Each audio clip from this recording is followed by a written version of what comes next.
ఈ నెల 5వ తారీఖున విజయసాయిరెడ్డి ప్రెస్ మీట్ పెట్టి నారా చంద్రబాబు నాయుడు గారికి కులం అంటగట్టడమే కాకుండా ఆయన్ని ఇంకొక 5 నెలల్లో 75 సంవత్సరాలు వస్తాయి, ఆయన చావకుండా బతికి ఉంటే లోపడేస్తానని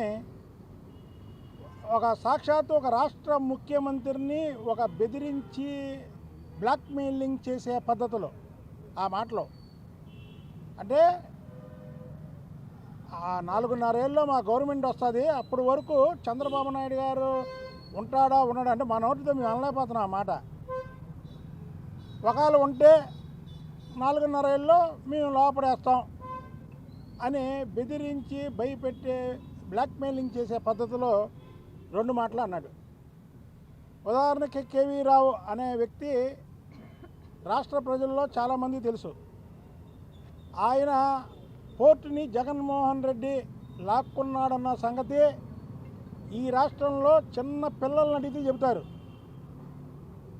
అది 490 కోట్ల చిల్లరకి అది తీసుకుంటే ఏడాదికి 490 కోట్లు అతనికి లాభం ఇచ్చారు. అంటే మీరు అర్థం చేసుకోండి, ఇక్కడ 1 సంవత్సరం ఆదాయం వచ్చే ఆస్తిని ఎవరన్నా అమ్ముతారా?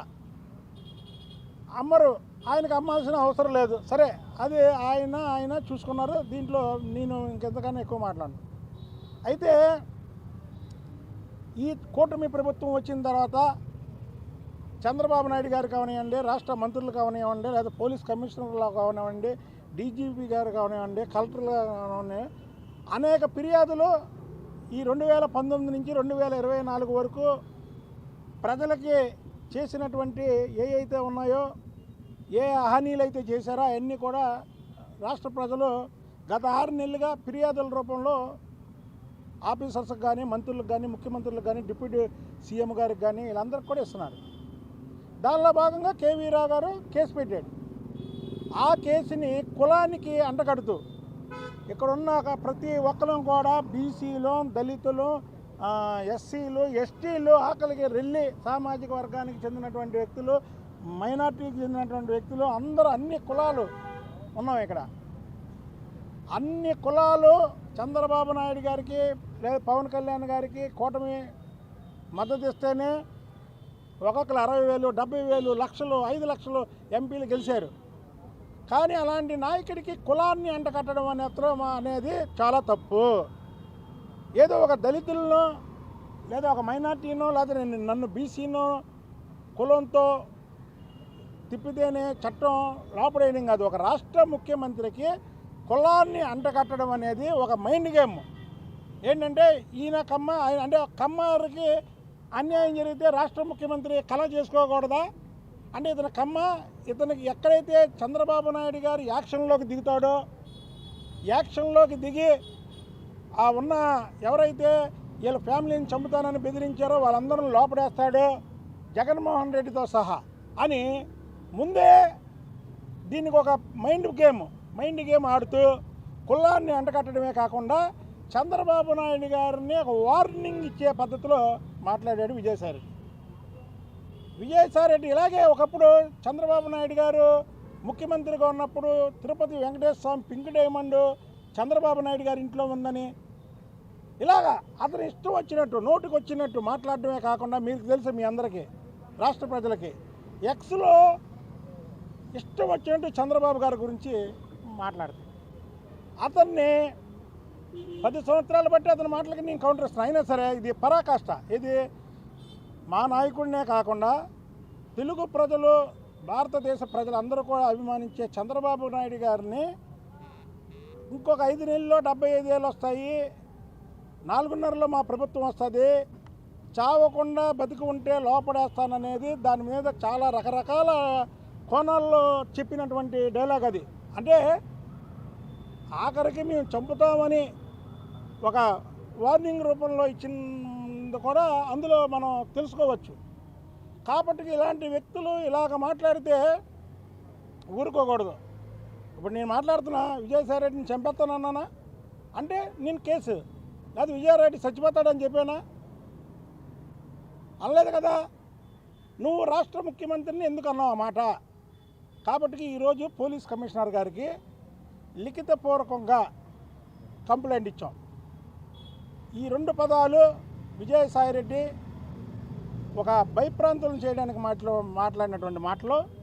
దీని మీద మీరు ఏ సెక్షన్లు అయితే వర్తిస్తాయో, దీనికి వాళ్ళకి తెలుసు వాటికి, పోలీసు వారికి ఏ సెక్షన్లు అయితే వర్తిస్తాయో ఆ సెక్షన్లు కట్టి విజయసాయిరెడ్డిని ఈ కేసులో తప్పకుండా లోపడేయాలి. అతనిగా చెప్పాడు 21 కేసులు నా మీద ఉన్నాయి, మళ్ళీ అందులో నేను ఫారెన్ వెళ్ళడానికి ఏదేదో గోల్డ్ మెడల్ లాగా ఎవడదని చెప్తాడంటే బుద్ధున్నవాడు.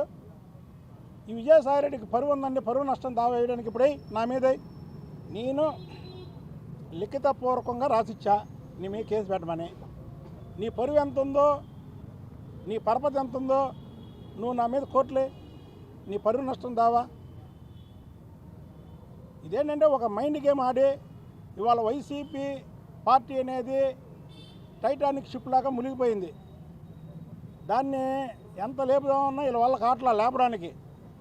ఇక ఆఖరికి ఏంటంటే ఈ కేవీరావు పెట్టిన కేసులో జగన్మోహన్ రెడ్డి తప్పుకోవడానికి ఒక కులాలను తీసుకురావడం, చంద్రబాబు నాయుడు గారు యాక్షన్ తీసుకుంటాడని ముందే ఒక కులాన్ని అంటకట్టాడు. కాబట్టికి దాని మీద కులాల గురించి కూడా మాట్లాడకూడదు. ఇవాళ జగన్మోహన్ రెడ్డి మీద మేము జగన్మోహన్ రెడ్డి ఫలానా రెడ్డిని కాపాడాడని ఇప్పుడు నేను చెప్పామా? అంటే కమ్మ కులానికి చెందినటువంటి వ్యక్తుల ఆస్తులు మీరు లాక్కుంటే ఈ ప్రభుత్వంలో ముందుకొచ్చి వాళ్ళు కేసులు పెడితే ఆ కేసుల మీద ప్రభుత్వం ఏ చర్య తీసుకోకూడదా? ఇదంతా మైండ్ గేమ్.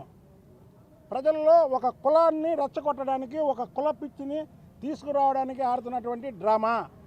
ఈ విజయసాయిరెడ్డిని ఈ రెండింటి మీద ఏ సెక్షన్లు అయితే వీటికి వర్తిస్తాయో ఈ సెక్షన్లో విజయవాడలో అతను అరెస్ట్ చేయాలి. ఓసారి మీడియా మిత్రులందరిని తిట్టి అప్పటి నుంచి హైదరాబాద్లో ప్రెస్ మీట్ పెడుతున్నాడు. ఇక్కడ పెట్టట్లా, ఇక్కడికి వస్తే మీరు కొడతారని హైదరాబాద్లో పెడుతున్నాడు. మేము ఒకటే చెబుతున్నాం విజయసాయిరెడ్డికి, ఈ కేసులోంచి నువ్వు తప్పుకునే పరిస్థితే లేదు. నువ్వు ఎక్కడున్నా సరే ఈ రెండింటి మీద నీ మీద కేసులు కట్టాల్సిందే. పోలీస్ కమిషనర్ గారికి మొత్తం వివరించి చెప్పా. నీ మీద ఒకవేళ పోలీసు వారు ఏదన్నా కట్టకపోతే దీన్ని నేను కోర్టుకు కూడా వెళ్తా. ఇది కూడా చెబుతున్నా, దీని మీద నేను కోర్టుకు కూడా వెళ్తా. ఒక రాష్ట్ర ముఖ్యమంత్రిని ఇలాగన్నాడని ఇవాళ చంద్రబాబు నాయుడు గారిని అంటాడు, రేపు ప్రధానమంత్రి మోడీ గారిని అంటాడు, లేకపోతే ఇంకోటి. అసలు రాష్ట్ర ముఖ్యమంత్రి అంటే ప్రజలందరికీ ఒక పెద్ద దిక్కు.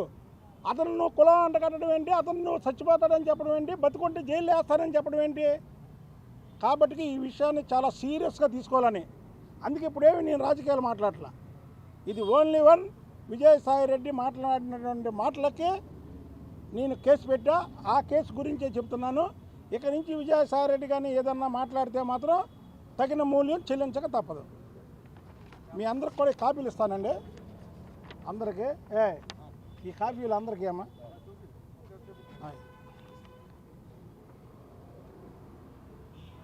కమిషనర్ గారు కూడా దీని మీద స్పందించారు. ఇది కరెక్ట్ కాదని అన్నారు. ఇలా మాట్లాడకూడదు ఒక రాష్ట్ర ముఖ్యమంత్రిని చెప్పారు. కమిషనర్ గారు దాన్ని పరిశీలించి దీని మీద ఏం చేయాలనేది చేస్తా అన్నారు. ఒకవేళ తీసుకోకపోతే దీని మీద కోర్టుకు కూడా వెళ్తాం.